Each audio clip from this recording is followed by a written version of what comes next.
राम को वही भरत है? वही भरत है जो पूरे अयोध्या वासियों को दर्शन करा दे श्री राम का। अब मानो कि वशिष्ठ जी महाराज करें कि आप राज्य की सत्ता संभालो, लेकिन भरत जी करें कि पहले राम का दर्शन होगा। मानो कि हम कोई कार्य करें तो राम को समर्पित करके ही कार्य करें, लेकिन बाहर कलयुगी भक्त है। अच्छा हो गया तो हमने किया है, अब बुरा हो गया भगवान की मर्जी थी है? इसलिए ऐसा हुआ। और अच्छा करने के चक्कर में इतने बिगड़ जाते हैं कि 7 पीढ़ियों का नाम पंखे में लगवा के टंगवा देते हैं। बोले अब संसार में घूमते रहे, पंखे पर घूमते रहो। लेकिन शास्त्र यह कहता है गुप्त दान। कहते हैं अगर दाहिने हाथ से आप दान करें तो बाएं हाथ को भी पता नहीं चलना चाहिए। लेकिन जब भक्ति करने जाएंगे, हनुमान जी की पूजा करेंगे, हे प्रभु बेटा की शादी हो जावे हैं, बेटे की शादी हो जावे, नौकरी लग जाए, मतलब भगवान के पास भी व्यापार चलने लगा। 2 अगरबत्ती चढ़ाऊंगी, 5 नारियल चढ़ाऊंगा। लेकिन शास्त्र कहता है भक्ति कैसी हो? त्रिवेण भक्ति योगेन यजेत पुरुषः परम। भक्ति करते समय एक भी कामना नहीं होनी चाहिए। तिल की त्रिवेण भक्ति योगेन यजेत पुरुषः पर, तिल के बराबर भी कामना नहीं होनी चाहिए भक्ति करते समय। तिली के बराबर भी कामना नहीं होनी चाहिए। आज वही सारे अयोध्या वासी करें कि धन्य है श्री भरत जी। प्रापयो भरतम शीघ्रम राम दर्शन कामया। पहले भरत जी खुद की तैयारी की कि मैं ही जाऊंगा, लेकिन सारे अयोध्या वासी आकर के चरणों में गिड़गिड़ाने लगे, प्रभु मुझे भी ले चलो, राम से मिलवा। और पता है आज सबसे पहले रथ पर कौन बैठी है?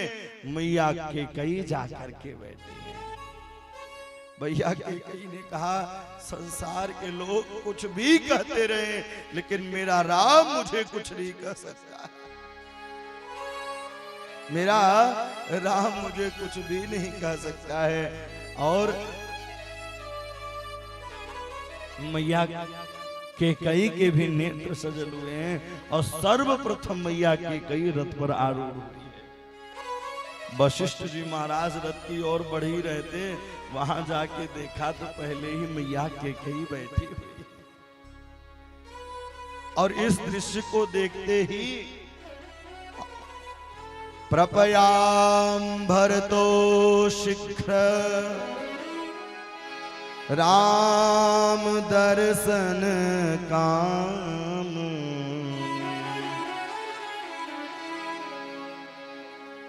मैया कैकेयी बैठी हैं, मैया कौशल्या बैठी हैं, मैया सुमित्रा बैठी हैं, और तो और ब्राह्मण बैठे हैं, विद्वान बैठे हैं, मूर्ख बैठे हैं। भैया जितने भी अयोध्या के नर नारी सब लोग रथ पर, एक एक रथ पर आरूढ़ हुए हैं।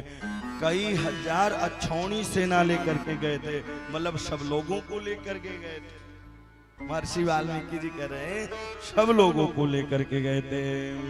संभिवातस्य चार्कीणम परमादारुण मानिनाम। परमादारुण मानिनाम। सब लोग आकर के श्री भरत जी महाराज के चरणों में प्रणाम करते हैं। भैया हम भी चलेंगे, हम भी चलेंगे। सबके लिए अलग अलग रथ लगवा दिया है। और रथ लगवा करके भैया धीरे धीरे रानी में जानियाननी महियाम। मैया कैकेयी सोच रही थी अगर मैं अपने से नहीं जाऊंगी तो मुझे कोई कहेगा नहीं, क्योंकि सब लोग भैया जहता कैकेयी गाली दे, सब लोग कैकेयी के। और आज तक देख लीजिए कोई भी अपने बिटिया का नाम कैकेयी नहीं रखता।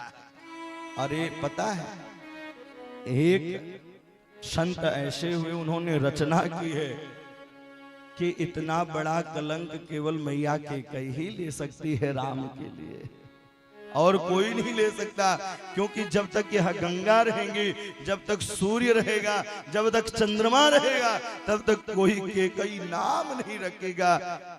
पुराणांतर में कथा ऐसी आती है कि भैया बचपन में ही मैया कैकेयी के खेल खेल में उन्होंने नेत्र बंद किया और मैया से कहा, मैया तो को एक कलंक उठानो पड़ोगे और तो को मौके मेरे लिए वन मांगना पड़ेगा और भरत के लिए गद्दी मांगनी पड़ेगी। बालापन की वह बात थी और आज तक की यह स्थिति है कि कोई कैकेयी नाम। और एक बात कहूं, कैकेयी बड़ी व्यथित है और वो करिए कोई कुछ भी कहे, मुझसे मतलब ही नहीं है। मुझे तो राम मुझे जानता है, पहचानता है और मानता है, और यही होना चाहिए। संसार के देख के चलोगे भैया के चार लोग क्या कहेंगे, चार लोग क्या कहेंगे, चार लोग कहेंगे राम नाम सत्य है, इसके अलावा कुछ कहेंगे। इसलिए जब राम नाम ही सत्य है तो राम की ही शरणागति ले लें। मैया कैकेयी समझ रही है, मैया कैकेयी बार बार निवेदन कर रही है। किसी संत का भाव बड़ा सुंदर है, अब वह करी इतनी कृपा बनी रहे कि मरते दम तक आपके ही चरणों में यह जीवन समर्पित रहे। बड़ा सुंदर है। इतने कृपा राघव जी बनाए रखना, मरते दम तक सेवा में लगाए रखना। इतनी कृपा राघव जी बनाए रखना, इतनी कृपा राघव जी बनाए रखना, मरते दम तक सेवा में लगाए रखना। इतनी कृपा हो, इतनी कृपा राघव जी बनाए रखना, मरते दम तक सेवा में लगाए रखना। इतनी कृपा राघव जी बनाए रखना, मरते दम तक सेवा में लगाए रखना। राजा रामचंद्र भगवान की जय हो।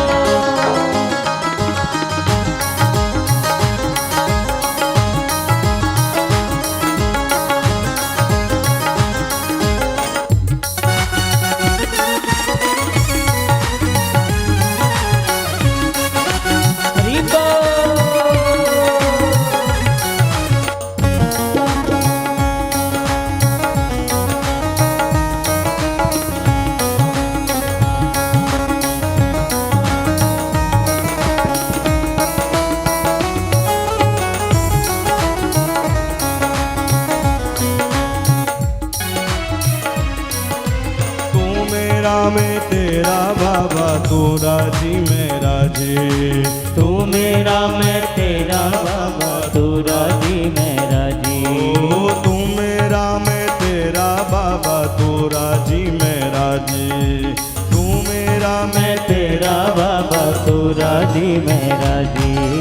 तेरे नाम पे लिख दी मैंने इस जीवन की बाजी। तेरे नाम पे लिख दी मैंने इस जीवन की बाजी। ओ लाज तुम्हारे, लाज तुम्हारे, लाज तुम्हारे हाथ है, बचाए रखना। लाज तुम्हारे हाथ है, बचाए रखना। मरते दम तक सेवा में लगाए रखना।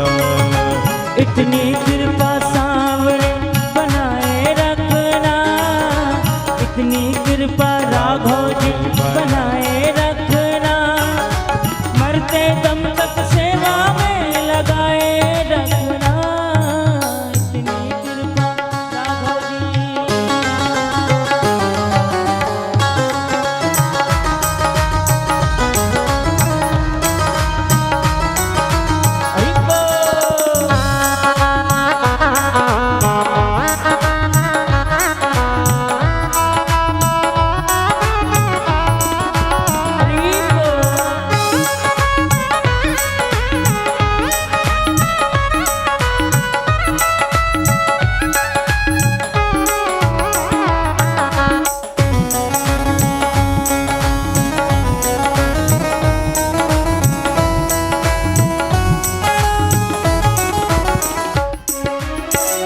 जोड़ कर करूं प्रार्थना, भूल कभी ना जाना तुम। हाथ जोड़ कर करो प्रार्थना, भूल कभी ना जाना तुम। ओ हाथ जोड़ कर करूं प्रार्थना, भूल कभी ना जाना तुम। हाथ जोड़ कर करो प्रार्थना, भूल कभी ना जाना तुम। तेरे दर पर लगा रहे बस मेरा आना जी, तेरे दर पर बना रहे बस मेरा आना जाना। ये दिन पर दिन, दिन पर दिन, दिन पर दिन ये सिलसिला बनाए रखना, मरते दम तक सेवा में लगाए रखना। इतनी कृपा राघव जी बनाए रखना, इतनी कृपा राघव जी बनाए रखना, मरते दम तक सेवा में लगाए रखना। इतनी कृपा, इतनी कृपा।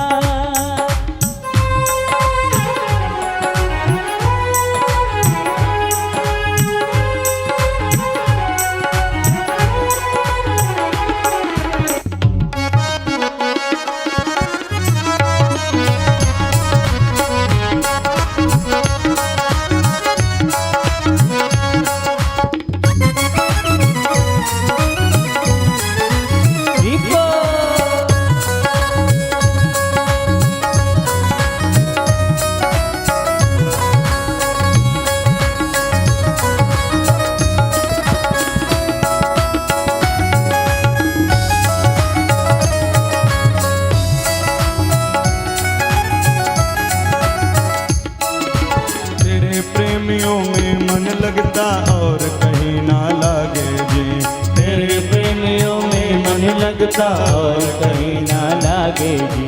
तेरे प्रेमियों में मन लगता और कहीं ना लागे जी। तेरे प्रेमियों में मन लगता और कहीं ना लागे जी।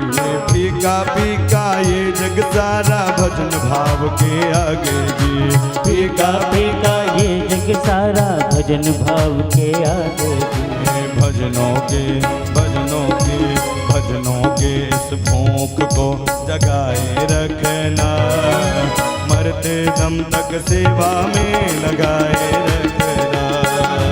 इतनी कृपा सामने बनाए रखना, इतनी कृपा सामने बनाए रखना, मरते दम तक सेवा में लगाए रखना। इतनी कृपा सामने बनाए रखना, इतनी कृपा राघव जी बनाए रखना, मरते दम तक सेवा में लगाए रखना। इतनी कृपा राघव जी बनाए रखना, इतनी कृपा राघव जी बनाए रखना, मरते दम तक सेवा में लगाए रखना, मरते दम तक सेवा में लगाए रखना, मरते दम तक सेवा में लगाए रखना। इतनी कृपा राघव जी बनाए रखना, मरते दम तक सेवा में लगाए रखना। मैं तेरा तू मेरा बाबा, तू राजी मैं राजी। लाज तुम्हारे, लाज तुम्हारे, लाज तुम्हारे हाथ है बचाए रखना, मरते दम तक सेवा में लगाए रखना।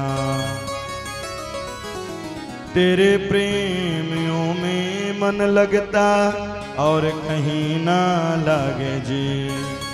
फीका फीका ये जग सारा भजन भाव के आगे जी। भजनों के, भजनों के, भजनों के इस भूख को जगाए रखना, मरते दम तक सेवा में लगाए रखना। यही प्रार्थना होनी चाहिए।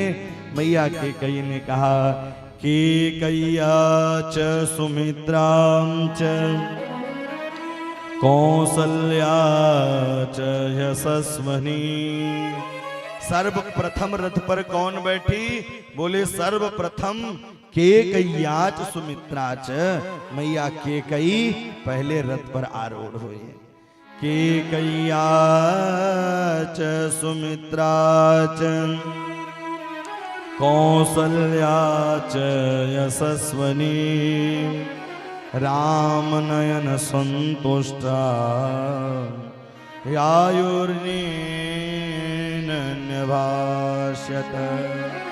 मैया सुमित्रा, मैया कैकेयी सब लोग सुंदर रथ पर आरूढ़ हुए हैं। और रथ पर आरूढ़ होकर के केवल एक ही अभिलाषा लेकर के चल रहे हैं। वही अभिलाषा है। कौन सी अभिलाषा? श्री अक्रूर जी महाराज जब मथुरा से वृंदावन की ओर जा रहे थे कृष्ण और बलराम को लेने के लिए, तो केवल एक ही अभिलाषा थी, ओहो आज कन्हैया का दर्शन होगा, आज मुझको वो चाचा बोलेगा। उसी प्रकार से रामं नयन संतुष्टां, मैया कैकेयी, मैया सुमित्रा, मैया कौशल्या, अरे राम का मुझे दर्शन होगा, राम की कृपा होगी, राम का दर्शन होगा। रथ धीरे धीरे आगे की ओर बढ़ने लगा। स्वर्णकार, कुंभकार, कंबलकार, शास्त्रकार सब लोग राम से मिलने के लिए गए हैं। भरत संत का मतलब ही यही है कि जो राम से मिला दे। भरत कौन है? बोले संत है। और संत कैसा है भैया? संत का काम है सबको राम के चरणों में प्रीति लगा देना, सबको राम से मिला देना। धीरे धीरे आगे की ओर बढ़े हैं। धीरे धीरे आगे की ओर बढ़ते बढ़ते अब श्रृंगवीरपुर में पहुंचे हैं। और जैसे ही श्रृंगवीरपुर में पहुंचे, श्रृंगवीर में पहुंचते ही निषाद राज को मिले हैं। लेकिन इतनी छौनी और घोड़े हाथियों के इत्यादि देखा तो निषाद राज को शंका हो गई। निषाद राज को शंका हो गई, कहीं यह भैया अवध में इस समय राजपाट को लेकर के बात विवाद तो चल ही रहा है, कहीं यह राम को मारने के लिए तो नहीं जा रहे हैं। भैया जहां प्रेम ज्यादा हो तो शंकाएं अनेक होती हैं, शंकाएं अनेक होती हैं। आज निषाद राज को भी शंका होने लगी। भरतारं चैव सखां चैव राम दासरथिं तस्यार्थ कामं संदग्ध्यां गंगानूपेन तिष्ठति। जैसे ही निषाद राज दिखाई दिए, श्री वशिष्ठ जी से पूछते भैया यह कौन है? श्री वशिष्ठ जी कहते हैं भैया यह राम जी के सखा हैं। भरतार चैव सखा चैव, आप श्री राम जी के सखा हैं। और रामो दशरथिं मिमः, इतना सुनना था कि वह सुन करके रथ से नीचे उतरे हैं और नीचे उतर करके वह सुंदर हृदय से लगा लिया है, गले से लगा लिया। जानहि सानुज राम ही मारी, करऊं अकंटक राजू छुआई। राम सखा सुनि संदनु त्यागा, राम सखा सुनु संदनु त्यागा। चले उजरी उमगत अनुरागा। इतना श्री भरत जी महाराज ने सुना है। जैसे ही श्री भरत जी सुना कि भैया यह राम के सखा हैं, चलती उजरी उमगत अनुरागा, वह उमंगता से नीचे उतर करके वह भैया गले से लगा लिया, आप राम की सखा। श्री वशिष्ठ जी ने यहाँ तक कहा, भैया आप एक राजा हैं, राजा को इतना जल्दी उतर करके किसी से मिलना नहीं चाहिए, एक राजा से। लेकिन भरत जी ने कहा, आप राजा तो बताते, आपने कहा यह भात्रा चैव सखा चैव है, यह सखा है, तो हमने सखा समझकर मिलने के लिए चल दिया। यत्र राम सखा वीरो गुह्यो जाते गणैर्वृत, नीवा सत्यम प्रमादेन देशे तम परिपालयत। श्री महर्षि वाल्मीकि जी कह रहे हैं कि जैसे ही निषाद राज को देखे, भैया उन्होंने परीक्षण लिए। अच्छा, पुराने जमाने में परीक्षा पता कैसे ली जाती थी? भोज्य पदार्थ से ही व्यक्ति का पता चल जाता कि व्यक्ति कैसा है, सात्विक है कि तामसी है। एक थाल में फल फूल सजाया है और एक थाल में भैया 56 प्रकार के व्यंजनन को सजाया है, और एक थाल में भर भर मीन भैया मांस इत्यादि को सजाया है, मछली को सजाया है। अब निषाद राज देख रहे हैं पीछे से भैया कि यह कौन सा फल उठाते हैं, क्या खाते हैं। व्यक्ति के बोल चाल रहन से ही पता चल जाता है कि व्यक्ति का व्यक्तित्व कितना है, व्यक्ति के मित्रता से ही पता चल जाता है कि व्यक्ति है कैसा, मित्रता से ही। लेकिन भरत जी महाराज ने तो कुछ भी नहीं उठाया, सब नगरवासियों ने सब लिया, लेकिन भरत जी महाराज कुछ नहीं उठाए। लेकिन जब वशिष्ठ जी ने कहा तब जाके फल पहले उठाया है, और समझ लो जो पहले फल उठाए तो वह सात्विक है? आप भी कहीं जाना तो भैया इस कथा को सुनते रहना और यही काम करना, तो लोग समझ जाएंगे जो समझदार हैं कि भैया यह सात्विक भोजन करते हैं। अब पता है तामसी भोजन तो वैसे भी नहीं करना चाहिए, क्योंकि हम ही और आप मानसकारों ने भी कहा है कि ईश्वर अंश जीव अविनाशी, सब में भगवान का ही वास है। तो जब हम बलि चढ़ाते हैं और बलि चढ़ा करके उसको लोथड़े को भूंजते हैं और फिर खाते हैं, तो भैया क्या भगवान का अंश नहीं है? और फिर जहां जलाया जाए तो वहां क्या कहते हैं? शमशान भूमि कहते हैं, और जहां गाड़ा जाए वहां कब्रिस्तान कहते हैं।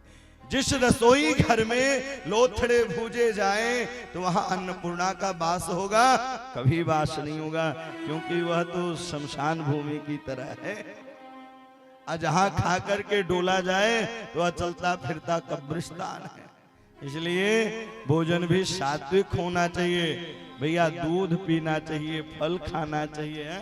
भोजन सात्विक। आहार शुद्धम सर्व शुद्धिन, आहार अगर शुद्ध है तो सब कुछ शुद्ध है। आहार से ही रक्त बनता है, और रक्त से ही पूरे शरीर में जब रक्त दौड़ता है विचार शुद्ध होते हैं। इसलिए आहार शुद्ध होना चाहिए, आहार शुद्ध होगा तो विचार शुद्ध होगा। और जैसा हम भोजन करें, कहते जैसा खाओ अन्न वैसा बने मन। भैया पाप परायण की कमाई को खाओगे तो पाप ही की तरह निकल जाएगा। राजा उत्तानपाद की 2 पत्नियां हैं, एक मनमानी और एक बुद्धिमानी है। पत्नियां सबकी 2 होती हैं, एक मनमानी और एक बुद्धिमानी। और जहां बुद्धिमानी से काम किया जाए तो उसे सुनीति कहते हैं, अच्छी नीति कहते हैं। सुष्ठिर नीति से सुनीति, जो अच्छे नीति पर चले, जो अच्छे मार्ग पर चले, जो अच्छे रास्ता दिखाए, यह बुद्धिमानी है।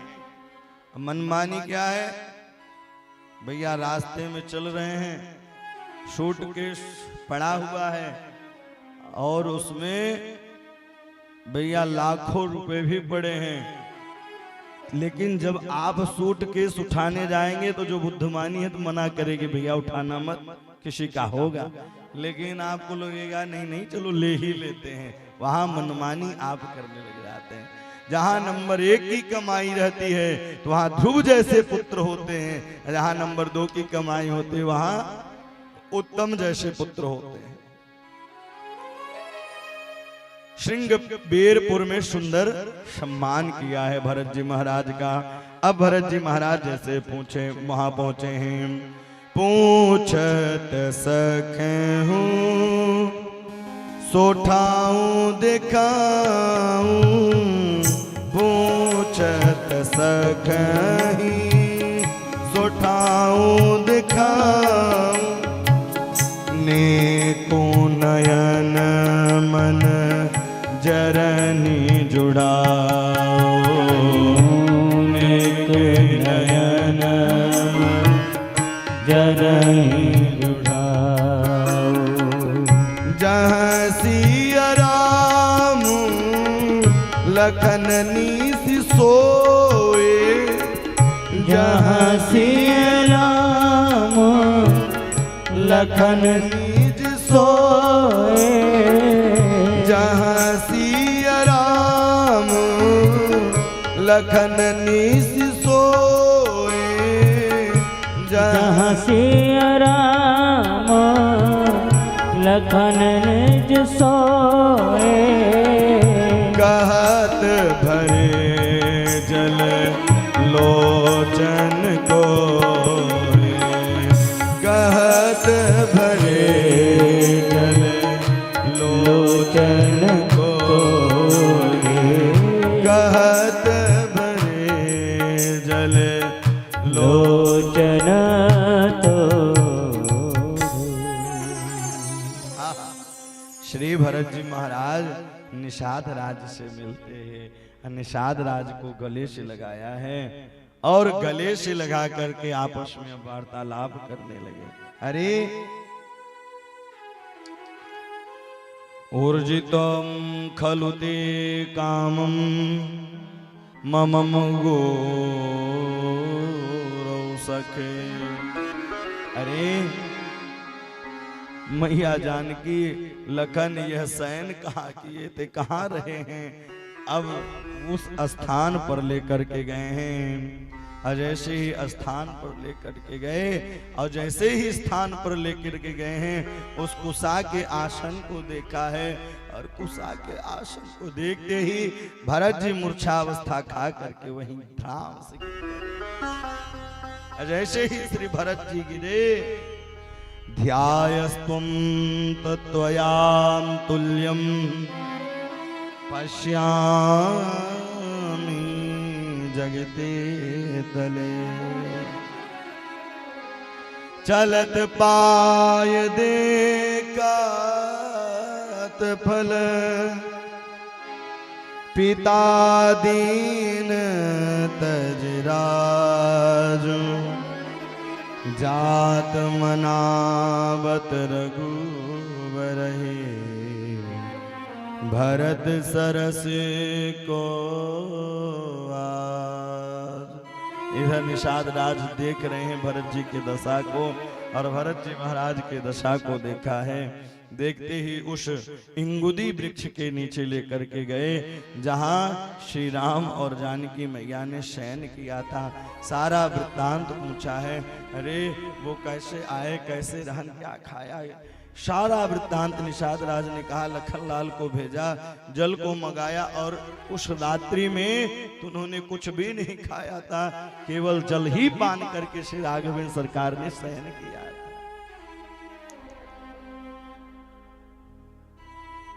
प्रातः कालीन वेला हुई, जब प्रातः कालीन वेला हुई, संध्या वंदन नित्य किए हैं, इसके बाद फल पा करके वह आगे की ओर बढ़े हैं।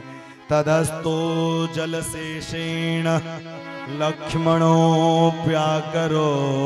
तदाम वाग्यस्ते त्रयं सधया समुपासन्ति संहिता। और जैसे ही इतना बताया, लेकिन जैसे ही कुसा के आसनी में देखा तो भैया जैसे ही वत्कल वस्त्रन को धारण मैया जानकी ने किया था, सोने के पानी का एक धागा था, वह उत्तरी जाकर के वह उत्तरी का धागा उस कुशासन में लगा हुआ था, उस शयन स्थल पर गिरा हुआ था। उत्तरीयम मिहाम सत्यम सुक्तम सेतयं तदाम तथाम ही तो प्रकाशेन सक्ताम को सेन तत्वत। जैसे ही श्री भरत जी महाराज ने उत्तरी वस्त्र को देखा है और उत्तरी वस्त्र को देखते ही उनके नेत्र सजल आ गए और मन मन में सोचने लगे, अरे यह उत्तरी वस्त्र को उन्होंने छोड़ा क्यों है। ओहो, भरत जी महाराज कहते हैं मैया जानती थी, जानकी जानती थी कि मेरा एक दिन भरत आएगा और जरूर मुझसे मिलने भरत आएगा, इसलिए वह जब आएगा मार्ग में देखेगा तो यह जब उत्तरी वस्त्र मिलेगी, उत्तरी वस्त्र को देखते ही वह समझ जाएगा। भरत जी विचार कर रहे हैं, सोच रहे हैं, तथा हो तुम प्रकाशन्ते, बार बार यही विचार करते और बार बार अपने आप को कोसते।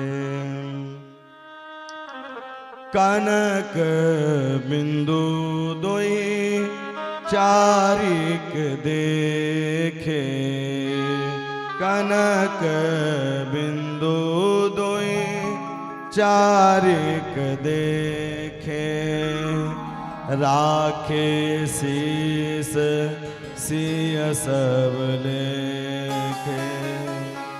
उत्तरी वस्त्र को भैया शीश से लगाया है और राम और लखन को याद किया है। याद करते हुए आज श्री भरत जी महाराज भूमि पर ही शयन किया है। निषाद राज ने बताया कि जब जानकी मैया और श्री राम जी विश्राम कर रहे थे तो लखन लाल पहरा दे रहे थे, चारों ओर खड़े होकर के इधर उधर देख रहे थे, कोई आपत्ति और विपत्ति न आने पाए, इतना देख करके वहां से श्री भरत जी महाराज निषाद प्रातः कालीन बेला हुई है, प्रातः कालीन बेला होते ही भरत जी महाराज निषाद राज से मिले। लेकिन निषाद राज ने भी भरत की परीक्षा ली है। अच्छा, जब हम राम के काम में चलते हैं तो परीक्षा देनी पड़ती है। भरत जी जब मिलने के लिए गए तो उन्हें भी 4 परीक्षा देनी पड़ी।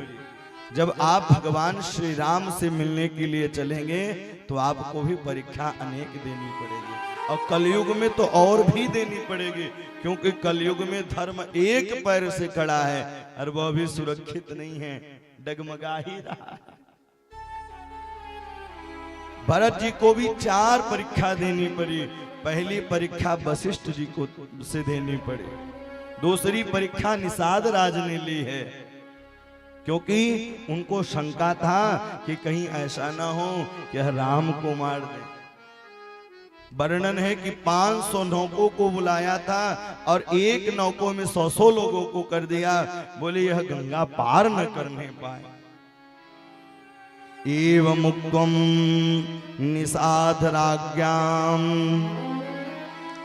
निषाद भैया 5000 सैनिकों को लगा दिया, यह पार न करने पाए।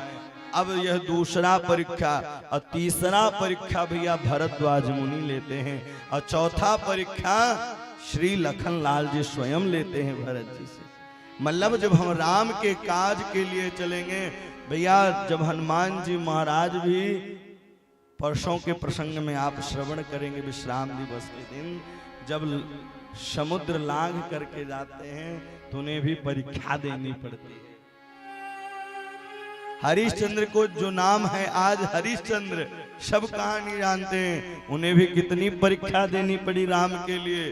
खुद बिच गए, पत्नी को बेच दिया, बच्चे को बेच दिया, यहाँ तक कि भैया कफन के लिए भी कुछ नहीं बचा है। उसी प्रकार से भरत जी महाराज चले तो 4 परीक्षा देनी पड़ी। पहली परीक्षा वशिष्ठ जी ने लिया, दूसरी परीक्षा निषाद राज ने लिया, और तीसरी परीक्षा भरद्वाज मुनि ने लिया, और चौथी परीक्षा स्वयं श्री लखन लाल जी ने लिया। 4 परीक्षण देना पड़ा। भैया हमें भी परीक्षा देनी पड़ती है। बारहवीं तक परीक्षा दो, फिर कॉलेज में परीक्षा दो, फिर उसकी तैयारी करके परीक्षा लो, फिर इसके बाद कहीं जा करके अगर मेहनत अच्छी रहेगी तो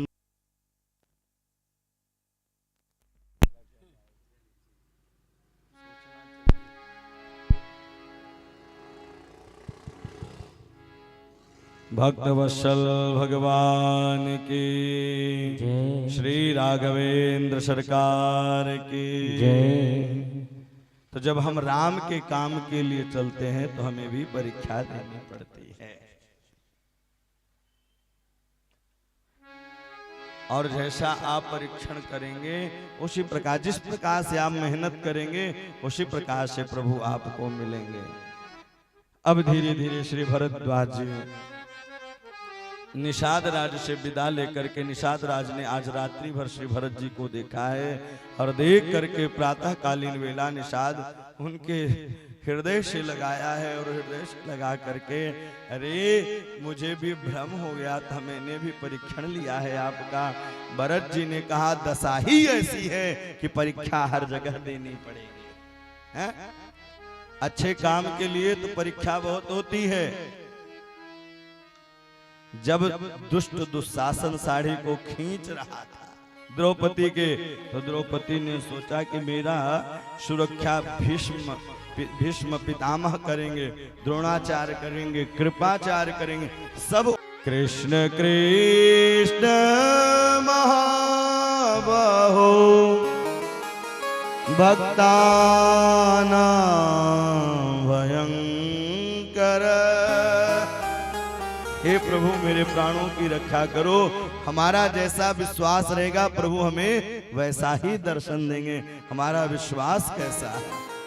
अगर विश्वास अच्छा है तो प्रभु दर्शन देंगे, अगर विश्वास अच्छा नहीं है तो प्रभु नहीं। इस प्रकार से निषाद राज से विदा ली है। निषाद राज भी थोड़ी दूर तक छोड़ने के लिए गए हैं। आगे की ओर वशिष्ठ जी को लेकर के धीरे धीरे चल दिए हैं।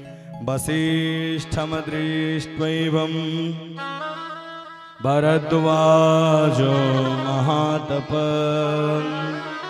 संचाल सतनाम तुर्य शिष्येन्यागर्निमोब्रव। धीरे धीरे आगे की ओर जब सेना को लेकर के चलने लगे, जैसे ही सेना को लेकर चले भरद्वाज मुनि के आश्रम में पहुंचने वाले हैं। भरद्वाज मिले हैं और भरद्वाज ने देखा आज एक सुंदर निर्माण किया है, विश्वकर्मा को बुलाया है। एवं मुक्तो भरद्वाज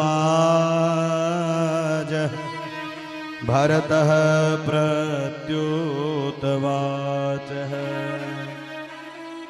जैसे ही भरत जी महाराज भरद्वाज मुनि के आश्रम पर पहुंचे हैं, वशिष्ठ जी का सम्मान सत्कार सब कियो है और सबके लिए रुकने की व्यवस्था के। लेकिन विश्वकर्मा को भरद्वाज मुनि ने आदेश दिया एक सुंदर सा अयोध्या की तरह ही महल बना दो, और एक अयोध्या की तरह महल बनवा करके अगर राज की सत्ता के यह लालायित होंगे तो यह जरूर जाकर के कुर्सी पर बैठ जाएंगे, जरूर सिंहासन पर जाकर के बैठेंगे। लेकिन सबको भोज्य पदार्थ इत्यादि दिलाया, लेकिन भरत जी महाराज और एक किनारे खड़े होकर के भरद्वाज मुनि परीक्षा ले रहे हैं, देख रहे हैं और देख रहे हैं भैया खिड़की से। लेकिन भरत जी महाराज गए हैं, अब भरत जी जाकर के साष्टांग दंडवत किया है और साष्टांग दंडवत करके बोले यह सिंहासन में अगर मेरे राम सिया जी विराजते तो कितना अच्छा रहता। यह सिंहासन तो केवल राम और सिया के लिए ही है। और जैसे ही इतना देखा भरद्वाज मुनि के भी नेत्र सजल हो गए। अरे मैंने किसका परीक्षण किया है? मानो कि इन सब कथाओं से शिक्षा यह मिलती है कि जब हम अच्छे कार्य के लिए चलेंगे तो अनेक प्रकार की विघ्न बाधाएं आती ही रहती। राम के काज के लिए चलेंगे तो अनेक विघ्न मिलती रहेंगे। अब प्रातःकालीन बेला हुई है। प्रातःकालीन बेला होते ही श्री भरद्वाज जी, इधर से भरत जी निकल रहे हैं, उधर से भरद्वाज मुनि निकल रहे हैं। दोनों आपस में मिले हैं। भरद्वाज मुनि ने श्री भरत जी महाराज को हृदय से लगा लिया है और हृदय से लगा करके बोले, आज मैंने इन आंखों से देख लिया और न देखता तो कहीं अनर्थ हो जाता। आसनम पूजयामास रामायण प्रणम्य च बालं व्यजन दयात्माद न्यासीते सचिवासने।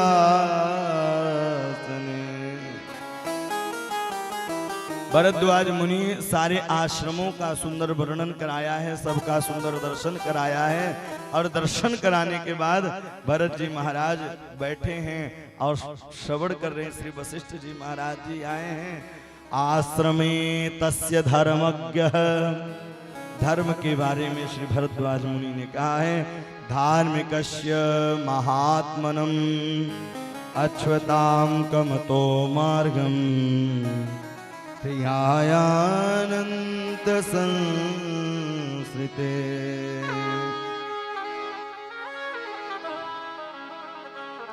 तुम तो भरत मोर मत हो। श्री भरद्वाज मुनि कह रहे हैं, मेरा तो मत यह है कि राम आपके सामने फीके हो गए, आप ही सर्वश्रेष्ठ है। तुम तो भरत मोर मत हो। मेरा मत यह है भैया, आपके ऊपर जरूर राम कृपा करेंगे। और चित्रकूट के लिए उन्होंने बताया है कि यहाँ से सीधे आप जाइए और चित्रकूट के लिए निकलिए। श्री भरद्वाज मुनि 7 श्लोकों में सुंदर वर्णन किया है भरत जी के लिए। तत्र प्रख्यामि भरतः भरद्वाजो महामुनि। महामुनि भरद्वाज मुनि ने श्री भरत जी के लिए आगे की ओर धीरे धीरे चल दिए हैं। जैसे ही आगे की ओर धीरे धीरे चलने लगे कि चलते चलते वहां अन्य जितने जीव जंतु नर नारियां हैं सब भैया यह दृश्य के दर्शन कर रही हैं। और दर्शन करते करते अब भरद्वाज मुनि के आश्रम से विदा लिए। विदा लेते ही भैया जब सैनिक लोग चलते हैं तो एक बराबर पांव रखते हैं तो आवाज समझ में आ जाती है कि भीड़ जा रही है। लखनलाल जी बैठे हुए हैं उधर।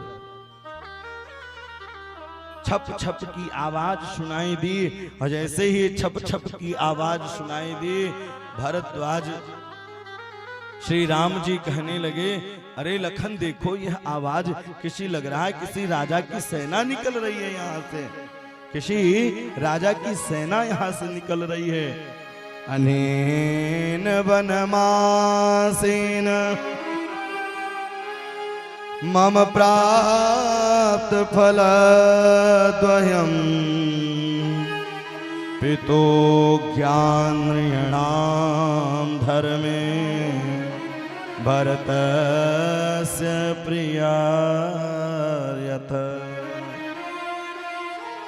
और जैसे ही लखनलाल जी ने देखा, लखन ने क्या देखा, एक वृक्ष पर चढ़े हैं और वृक्ष पर चढ़ करके देखा क्या, चारों तरफ देखा लेकिन उत्तर दिशा की ओर देखा कि वहां से कई हजार अक्षौणी सेना के साथ कोविदार का जैसे सबका चिन्ह होता है, अपने यहाँ चिन्ह तिरंगा का है राष्ट्रीय ध्वज, उसी प्रकार से अयोध्या का उस समय चिन्ह कोविदार बरगद का था।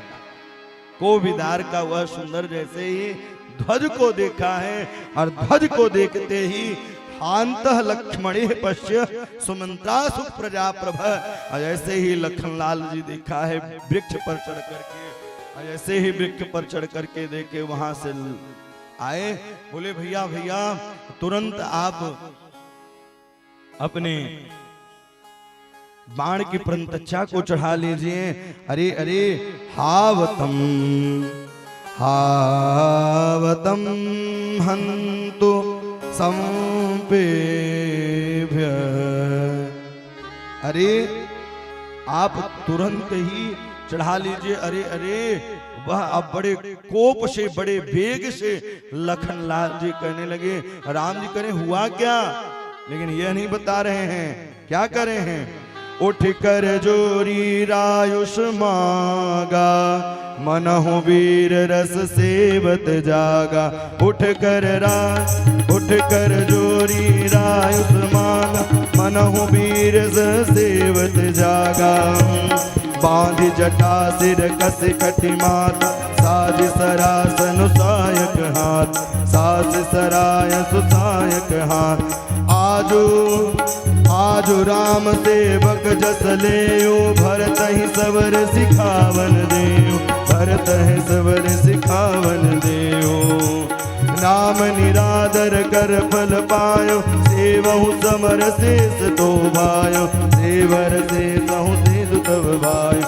उठ कर जोरी रायुष मांग, उठ कर जोरी रायुष मांगा, रायुष मांगा, रायुष मांगा। लखन लाल जी क्रोधित हुए हैं और लखन लाल क्रोधित होकर के कहने लगे। उठ कर जोरी रायुष मांगा, मानहु वीर रस शेषोवत जागा। अरे अरे वह कैकेयी का पुत्र भरत आ रहा है। अब राम जी से बताया है। अरे हावतम हन्तु सभ्येभ्यः कैकेय्या भरतः सुतः। अरे वह कैकेयी का पुत्र भरत आ रहा है और एक नहीं दो नहीं कई हजार अक्षौणी सेनाओं को लेकर के आ रहा है। अरे राम को मार देगा, राम को मारने के बाद वह कोई रह ही नहीं जाएगा राज्य में, तो 14 वर्ष के बाद कौन लौट करके आएगा। श्री राम जितना सुन रहे थे, सुनते ही अब श्री राम जी जवाब देने लगे। अरे हमको तो यह लगता है कि राज के सत्ता के अधिकारी तुम ही हो, तुमको ही राज की गद्दी चाहिए। अरे क्या कभी बचपन में भरत ने कुछ कहा था तुझे? क्या भरत ने बचपन में कुछ कहा? बचपन में नहीं कहा, लेकिन भैया गद्दी पाने के बाद अच्छे अच्छे लोग भी बिगड़ जाते हैं। लेकिन मेरा भरत ऐसा नहीं है। राम जी करे मेरा भरत ऐसा नहीं है। और तो और महर्षि वाल्मीकि जी कह दिए, अरे मेरा भरत आएगा और मेरा जब भरत आएगा तो मैं एक ही शब्द कहूंगा कि गद्दी तू लखन को दे दे, तो वह तुरंत दे देगा, एक बार भी नहीं पूछेगा। यदि राज्यस्य हेतुस्मि वाचम प्रभासते, एक शब्द में कहूंगा तो वह गद्दी आपको दे देगा। अब लखन लाल जी नीचे सिर करके खड़े हो गए, और जैसे ही नीचे सिर करके खड़े हुए, मानो को वह अब अपने नित्य राम जी से कैसे मिलाएं। वही दशा है कि जिस प्रकार से माता पिताजी बालकों को जब डांटते हैं, भैया नीचे सिर करके और अंगूठे से जमीन खोदना प्रारंभ कर देते हैं। उसी प्रकार से तथोक्तोम धर्मशीलेन भात्रैः तस्य हिते रतः लक्ष्मणे प्रवेशेव स्वायिनो गात्राणि लज्जया स्वानि गायत्रीणि लज्जया। लज्जित होने लगे श्री लखनलाल जी। जब लज्जित होने लगे, अब लखनलाल जी ने जवाब दिया, भैया आपका कहना भी नीति के अनुसार आपका कहना भी ठीक है, लेकिन सुनो लखन, जब तक आप नहीं कहोगे तब तक मैं भरत से बात भी नहीं करूंगा। श्री राम जी ने कहा कि लखन जब तक आप नहीं कहोगे तब तक मैं बात भी नहीं करूंगा भरत से। लेकिन अब धीरे धीरे वह श्री भरत जी का रथ धीरे धीरे वह चित्रकूट के समीप पहुंचा है और समीप पहुंच करके चारों ओर ढूंढ रहे हैं, चारों ओर देख रहे हैं कि प्रभु कहाँ है। चारों तरफ जब देख रहे हैं कहीं राम दिखाई नहीं दे रहे हैं, लेकिन धीरे धीरे धीरे थोड़ा थोड़ा धुआं दिखाई दिया है। जैसे ही धुआं को देखा है, देखते ही रथ उधर मोड़ दिए। यावनम राम दृक्ष्यामि यावतम राम दृक्ष्यामि